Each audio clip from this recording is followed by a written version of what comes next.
The offseason is here, and this is our first mailbag episode of the offseason. We'll be talking about plenty of free agent acquisitions for the Braves potentially this upcoming offseason. A lot to get to on this mailbag episode of Locked On Braves, so let's get into it.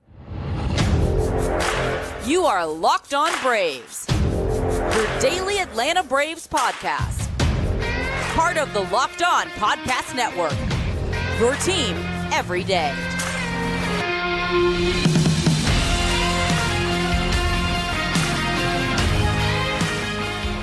Hey, welcome back to Locked On Braves, part of Locked On Sports Atlanta, where we cover your favorite Atlanta sports teams each and every day. I am your host, Jacob Mastriani. You can follow me on social media at Shortstop Ball. Also, make sure you check out my written work over at bravestoday.com. And make sure that you follow me on YouTube as well. Hit that subscribe button and make sure you hit the thumbs up button and all the good things there over on YouTube or wherever you get your podcast. Thank you so much for all your support of a Locked On Braves. And if you are new and you're in the offseason, I do a lot of these shows live. So you want to join me live, I do it at 9 p.m. Central every weeknight. So make sure that you jump in for that. We got Steve Buchanan, David Lyons already on here with us early in the episode. I'm sure we'll have some more join throughout. And this is a mailbag episode. It's going to be full of questions from you. And I'm going to try to get to all of those from social media first. We got some with those who join live. I'll try to get to those as well later in the episode. And today's episode is brought to you by FanDuel. Make every moment more. Right now, new customers get $150 in bonus bets with any winning $5 money line bet. That's $150 if your team wins. Visit FanDuel.com/lockedon to get started. We got a lot of people jumping in here now. We got Michael Ritchie and Everydayer, Cody Cooper, Owen Ray, and Austin Peraz as well, and Everydayer. Thanks so much for joining me here live. We're going to jump into these questions. Like I said, I'm first going to go to the ones on social media from the post that I sent out from LockedOn_Braves. If you're looking for where to submit the questions for a mailbag episode, I usually send out a tweet from LockedOn_Braves on Twitter Friday afternoon, and you can submit your questions there. And I'm just going to run down the list here. Cass Buckeyes always sending in great questions. He said, should the Braves or Bally send a small cohort to cover Ronald's winter ball exploits in Venezuela? I love every piece of content we get from it, and it could be a way to grow the star of this incredible talent and magnetic personality. I wish they would. I'm sure those resources are, dedicated to other places, but I'm right there with you. I love all the offseason Ron Acuna Jr. content. I eat it up, and I would love if we just had a camera on him over there for every bat, every at bat, every practice, anything that he does. I love seeing it, and I love how much he loves baseball, that he wants to go there in the offseason and play for his country. Just please stay healthy. But yes, I love it. I wish the Braves would do that, or, and they usually do, at least tweet it out from their social media account. So again, at least they do that, but I love all that content that we get. Another one from Cass Buckeyes. Even with Johnson and Jimenez extending, should the Braves target one more high leverage arm this winter? A guy like Hader could really put them over the top. Should they? The question is, should they? Yeah, go out and get all the best arms that you can. Will they? I would say no. I think they're probably done in the bullpen market this offseason. Look, the group they're bringing back is solid, and they were solid down the stretch. Look at the Rangers, who just won the World Series, and the biggest question going into the offseason was their bullpen. Even the Braves, when they won it in 2021, the biggest question was their bullpen. So while you want to have the best arms possible coming out of your bullpen in the postseason for sure, you can get it done with maybe some lesser-known guys or some unproven guys. And I think what the Braves have is good enough to get it done. And like I talked about yesterday when we talked about them signing Joe Jimenez, bringing him back, they now have allocated $40 million to 4 guys in the bullpen. It's hard for me to see them paying $18 million a year for Josh Hader when they're already paying Raisel Iglesias $16 million a year. I just don't see them spending $30 million plus a year for 2 relievers. So I think they're done in the bullpen market. And I think what they have is fine. You can typically get bullpen guys during the season if you need to adjust. I would like to see them everybody would love to see their team get a flame-throwing bullpen arm to come in and just absolutely be lights out. But look, these guys had high strikeout rates. I mean, maybe they don't have the 97-plus stuff, but again, they have high strikeout rates, and they're able to get the strikeouts. Another one from Cavs Buckeyes. Let's say there's a hypothetical player that's a legitimate upgrade over Eddie in left field. If he's a righty, does that decrease the odds the Braves make that move? In other words, are the Braves light on southpaws? Good question. If you take Eddie out or you don't replace him with the lefty, then Matt Olson's your only true left. No, that's not true. You still have Matt Olson and Michael Harris. So, and then you got Ozzie from Switch. So that gives you 3 guys in your lineup. So that, I don't think that ultimately tips it too much. And look, if the guy can hit, he can hit.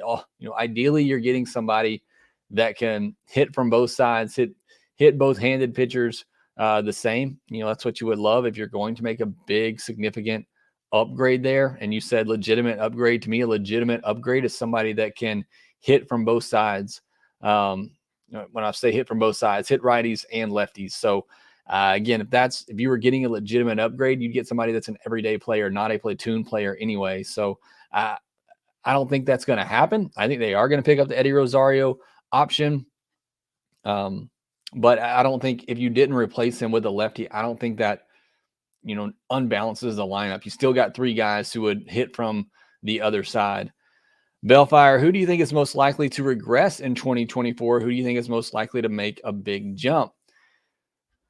That's a big question. I think I'd have to say Matt Olson. The season that he had, I don't know that we see another season like that for Matt Olson. I think that may be the best Matt Olson season that we get. I mean, many years he's going to win the MVP.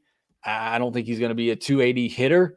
I don't think he's going to hit 50 plus home runs every year. Maybe he can, close to 1,000 OPS. I think, could he have another 900 OPS season? Yeah, but we're talking about almost a 1,000 OPS. So I think Matt Olson is very clearly the biggest candidate to regress.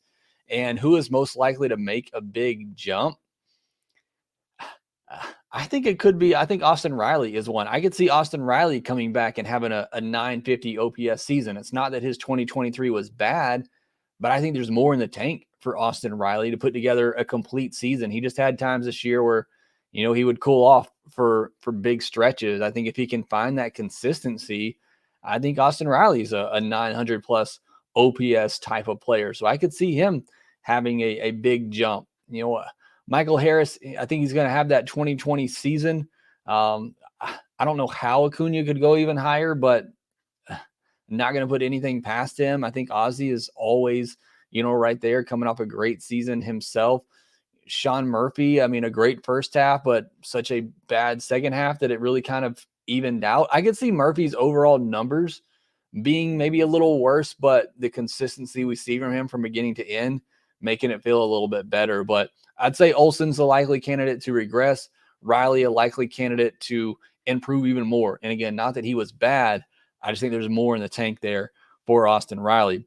Large Lar, do you think TDA could get traded this offseason? Absolutely not. Jordan Griffey, undoubtedly the Rays offense was historically good last season. Really none of the major contributors are leaving. So what are fair expectations for the offense, assuming no huge injuries next year? So this kind of similar to the discussion we just had about players who could regress, players who maybe could take a jump forward. I don't know how this offense can be any better in 2024 than it was in 2023, but it still would not shock me if they're the best offense in baseball again, but maybe not by quite the substantial margin that they were in 2023, which was just absolutely insane. I mean, they were by far the best offense in all of baseball. And again, I could see them repeating that, but maybe being a little bit closer to the rest of the pack. So I think they could be really good again, best in baseball. I don't know that they'll be historically good again because it's just hard to predict somebody, repeating that type of historic excellence that they had in 2023. All right, got a lot of other questions to get to that I want to answer here next. We got some from Leland Hurt, Jay Holden, and others. I'll answer those here next. Get into the action this NFL season with FanDuel, America's #1 sportsbook. Right now, new customers, go on over there. You can get $150 in bonus bets with any winning $5 money line bet. That's $5. Make a bet on the money line. You win, you get $150 in bonus bets. That's $150 if your team wins. If you've been thinking about joining FanDuel, there's no better time to get in on the action. The app is so easy to use. There's a wide range of betting options as well. It includes spreads, player props, over-unders, and a lot more over there over on FanDuel. Like I said, so easy to use. Go ahead and check it out. And if you want to get a jump start on those MLB projections for 2024, the Braves are currently the favorite to win the World Series in 2024 at plus 600 as we begin this offseason. So visit FanDuel.com/lockedon. That's FanDuel.com/lockedon to get in all the action. You got NFL, you got NBA, NHL, all going on right now. Also visit FanDuel.com/playsafe for tools and resources to help you stay in control of the way you play. FanDuel, official partner of the NFL. All right, jumping back in to the questions here from social media. Leland Hurt up next. He says, good evening, Jake. Why is the announcement for MLB MVP so late in the season? Baseball is over for 23. Voting this award has long been over. Makes no rational sense to me. The same could be said for other league awards. So the reason they kind of hold off a little bit, and I think it's like the second week in November, they'll do one award a day. They're trying to, save their content for downtime, essentially. You don't want to announce it during the postseason. They want all eyes on the postseason. The offseason kicks off, then they kind of go into the awards. So it's really just to stretch the baseball content, to have something to talk about during usually kind of a down period in the sport. So that's why they hold off on that. Speaking of Holden, Jay Holden says, does it bother you that we don't have a future franchise shortstop in the organization? Would love for A to swing a trade for a prospect like Edwin Arroyo from Cincinnati. They have their infield set for the foreseeable future, it seems. So it does concern me a little bit. And I made this comment last offseason. I said, if you don't think Vaughn Grissom's the answer, I said last offseason, I wish they would go out and find a team who maybe has a logjam at shortstop at the minor league level and go get a young minor league player and bring them into your system, because you're right. I don't see a shortstop of the future in this system right now. And that is a bit concerning to me for a guy whose Twitter handle is shortstop ball. It's the position that I love, and I've loved watching, Andrelton Simmons. I love watching Rafael Furcal. I got a baseball card of Ozzie Smith, my favorite player of all time, behind me. I love the shortstop position. And so for my favorite team to not have one that I just absolutely love, no offense to Orlando Arcia, that's a bit of a bummer for me. So I would love to see them go out and trade for a young shortstop that they like, that they think they can groom into the franchise shortstop, for the team. I would love to see them do that. And I think there's teams that you can do that with. As you mentioned, the Reds. I know, the Orioles got a logjam at shortstop. I don't know if Westberg, some of the others there are, long-term shortstops or not. I haven't looked that deeply into it, but I think there's situations out there where that could work, because you look at the farm system right now for the Braves. If you don't really think Vaughn Grissom can handle the position, then, he's not an answer there. Braden Shoemake's not an answer there because of the bat. I don't think Ignacio Alvarez is the answer there because of the glove. I don't think Ambiorus Taveras is the option there because of the bat. So it's just, and I'm not, Cal Conley, Luke Waddell, those are bench players. They're not going to be everyday shortstops. So you're right. There's just not anybody in the system right now that I can see taking over that shortstop position anytime soon. So I would love to see them go out and get somebody, that they can groom into that, to be that shortstop of the future for the Braves. I would love it if they made that decision this offseason. This one from How Long Till Pitchers and Catchers Report says, question here, do you think the low ratings for the World Series was due to the lack of superstars, big market teams, or was it because of the time of year, other sports starting, Halloween, etc.? So there's a lot of things that go into this.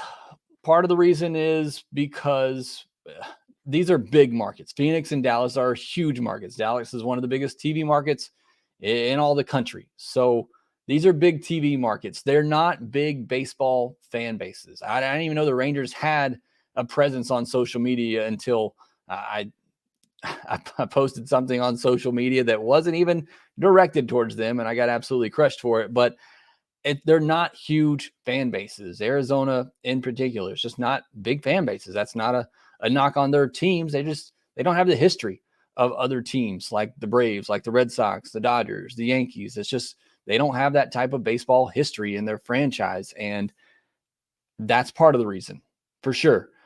I think part of the reason could be baseball fans just don't believe these were the two best teams in baseball this year, which I don't think you can say that about the Rangers, who were a really good team and, just had a bad stretch there at the end and ended up throwing away the division, or else maybe people are looking at that a little bit differently. But I think that could be part of the reason. I honestly don't think that's the biggest reason. I think there's some good stars in that series and some good young stars, and Evan Carter, Corbin Carroll, Adolis Garcia, was becoming a sensation. Him getting hurt may have, hurt numbers a little bit in that series. I think the biggest reason is just because baseball's biggest event, its main stage, comes during a time where college football is going on, NFL is going on. Those are by far more popular sports than baseball. As much as it pains me to say that, those are far much more popular sports. And then you got the NHL season starting. You got the NBA season starting. I made the point on social media, if I were a big Hawks fan, and I am not, I'll watch them occasionally, but if I'm a big Hawks fan and I only got one screen and I have to choose between, watching my Hawks team who are opening up a season with all that excitement. You know how much I love opening day for baseball. If my Hawks are opening up the NBA season the same time a World Series game is going on, I'm watching the Hawks. Again, I don't even really follow the Hawks that much, but fortunately I do have two screens, and I had the Hawks on one and the World Series on the other. And I think that's the biggest reason why, World Series ratings are down. You got 4 other major sports going on at the same time. And if your team's out of it, you're going to watch your favorite team of a different sport who is playing. And especially, NHL, NBA, you got that newness of a season that is so exciting to watch your team. So there's just so much competition. Look, the NFL is by far, way popular than baseball and Major League Baseball. I get that. But the Super Bowl comes during a time where there is nothing else to watch. All eyes are on the Super Bowl. That's not the case for the World Series. There are so many other sports going on at the same time that MLB has to rival with. So sorry, that was a bit long-winded, but again, a good topic to talk about. But I think that's the biggest reason why there's just so much competition that time of year. GV says people talk about the layoff being so hard in the playoffs, but it's only one day longer than what the layoff was in 21 division series. Does one extra day make that big a difference, or is it a disadvantage because the wild card team is playing? The one seed still has the issue in the old format. So yes, I think you're spot on. In the old format, there was that one wild card team who played one game to kind of, get those reps in and then went into the division series. And I think I had to go back and look. I think we saw a lot of those wild card teams advancing as well. But that to me is the difference. Is yes, it is definitely a detriment to go into that wild card series because you have a couple of bad games, you lose that, your season is done. But if you win that series, to me, that team has a big advantage. I don't want to say a big advantage, but they have an advantage going into the next series because they are in the postseason action. They have those at-bats. Hitters have been in that mode, in that postseason mode already, and then you're going up against a team who comes in flat. If everybody had that 5-day break and we're coming into that series, just as cold, then, there's no issue there. But when you have a team who's coming off playing 2 or 3 postseason games already, and then you come face a team who's been off for 5 days, to me, that's a big advantage for that team coming through the wild card series. So that to me, it's not necessarily the time of the layoff. It's the fact that the team you're facing didn't have to, have all those days off. They come in hot and ready to go, already in postseason mode. So that to me is the big difference there. JDK says, Jake, do you think AA has painted himself into a corner in free agency? That is, he hasn't gone beyond 22 million AAV to extend his own guys. So the optics may not be great for bringing in an outsider who exceeds that. I suppose it's okay if it's a 1 or 2 year deal. I don't know that he's painting himself into a corner. Look, numbers are always going to go up. 22 is as high as Alex Anthopoulos has been willing to go. If you want Max Fried, you're going to have to go much higher than that. And at some point, Alex is going to have to go higher than that. But I think that is kind of, that's been his benchmark so far. So I think, he definitely doesn't want to go beyond that or much beyond that. But that number is going to have to go up eventually at some point. That's just the way the market works. So I don't think it hurts him necessarily from bringing in other guys or extending other players. And, you're right. If it is a 1 or 2 year deal, I could see him, maybe doing that. I mean, Charlie Morton's getting 20 million a year or has been, that's close to that 22 million AAV type of deal. So I don't think that has too much of an effect on signing players personally. Drew Ford, assuming Morton's option is picked up, what would be your opening day rotation with the current roster? So we talked about that earlier this week. I talked about the current options for starting pitching options for the Atlanta Braves. My rotation, if Morton's option is picked up, would be Strider, Fried, Morton, Elder, and then either, Winans or Darius Vines would be my fifth starter at the moment. But they're going to get one more starter, even if Morton comes back. I got to believe that. Michael asked, hey, Jake, what do you think about going back to an 8-team playoff with one wildcard team per league? ALDS is best of 7, with the number 1 seed from each league playing the wild card and the 2 and 3 seeds playing each other. 2 days off in between the end of the regular season and the start of playoffs. You can't go backwards in a playoff system. They're never going to reduce the number of teams that get in.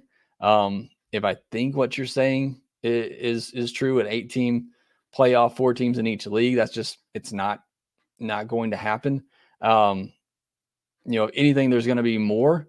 And again, maybe that's what you're saying. I apologize if I'm not reading it correctly, but they're never going to reduce the number of teams that make the postseason. That's just never happened in the history of sports. You're just only going to add more. I wish they would reduce it. I wish they'd go back to the best record from each league, just go straight to the World Series. Or if you want to just do a championship series, the 2 best teams from each league face off. That is the fair way to do it. But as Braves buddy Jake Mint said when he came on the podcast, the postseason is not about what's fair. It's about entertainment, and they are going to make a lot of money with adding teams to the postseason. They are never going to go backwards and take teams away, unfortunately. Drew Ford, he may be priced out for the Braves, but thoughts on bringing Soler back? He's redundant with Marcell Ozuna. There's just not a spot for him. As much as I love Soler, and I love watching the clip of him hitting the home run in Game 6, it's just with Marcell Ozuna there, he's redundant. There's no need for Soler. You can't play either guy in the field. JDK also said, if the Braves decline Eddie's option or at least look for a new platoon partner, who's on your wish list? So Randall Grichuk's the first one that comes to mind for me. Good right-handed hitter that can crush lefties. That would be a platoon bat for me if the Braves were going to go that route. But I'm sure there's several great ones out there that the Braves could look to platoon with Eddie Rosario. Okay, those are the social media questions. When I come back, when I get to the questions for those who are live here in chat section, we'll discuss those next.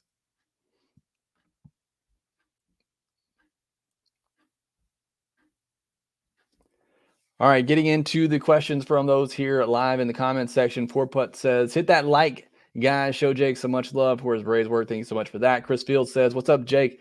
No question tonight, but we appreciate your coverage, keeping us engaged and up to date with the Braves. Thanks for that, Chris. Austin Perez says, how about Montas on a 1-year deal? Talk about Frankie Montas, I assume.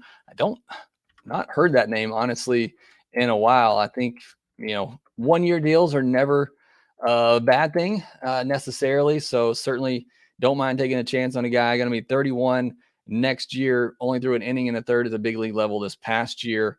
A 3.37 ERA in Oakland in 2021.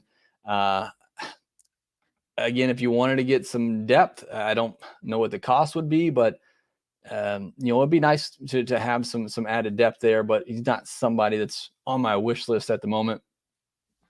Smith the Great, I would really like to see the Braves acquire Jordan from the White Sox. Controllable, has options, not a 40-man, throws 100. The White Sox, I don't know what that organization is going to do. I think that's the only question right now, whether you're talking about trade in for Cease or Luis Robert or anybody from that team. I have no idea what that White Sox franchise is going to do. It's not well run at the moment and hasn't been for quite a while. So again, making any type of deal with them, I don't know what direction they're going in. I think they're going to blow it up. They probably need to blow it up. But I just don't know what the White Sox are going to do this offseason. Very interested to see what they end up doing. For putt, I think Hunter Renfroe would be a great fit for platoon and left with Eddie. That's a good name as well. Guy with some big power, plays pretty good defense, especially right now. You put him in left. Cody Cooper, we really need Matzik and Lee to make good comebacks. Yeah, it would be big to have 2 more lefties in there. Corey Carter, get me Will Smith. What about that? 3 straight years, 3 World Series championships, 3 different teams. Pretty incredible. Adam Dowd, hey, Jake, listening every day. Great podcast. Thanks so much, Adam. Corey Carter, I'd rather have Grissom in left and get him signed to another long contract below AAV. Wishful thinking, though. I don't know that you can go into the season and all of a sudden say, hey, Vaughn Grissom, you're going to play left field. I think you got to groom him for it at the minor league level.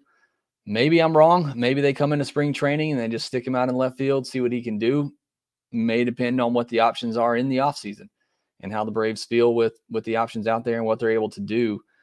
Just gotta think at some point he's going to make that transition unless they just truly believe that Vaughn Grissom can stick at the shortstop position.